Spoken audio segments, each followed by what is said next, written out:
Jadi hari ini kita mau touring kemana? Ke Pekanbaru. Nah, Pekanbaru. Jadi kami ke Pekanbaru berduonya. Selebih aku numpang.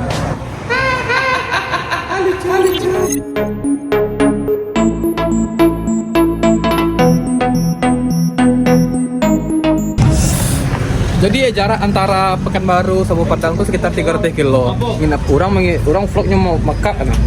Nah, kira-kira nyampe 300.000 tuh Pekanbaru Padang kan. Sampai. Kita bersama-sama riders pasti sering bantu. Nah, tuh lah sampai minyak atau apa gitu.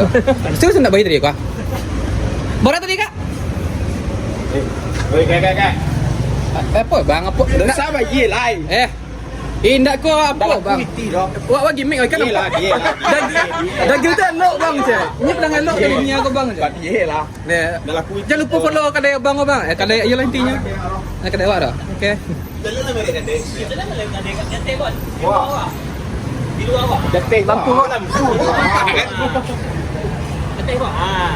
Kocok. Jangan lupa singgah di kocok terminasi cincin guys. Lo pergi ke Pekanbaru lo. Matu orang dari Rawa.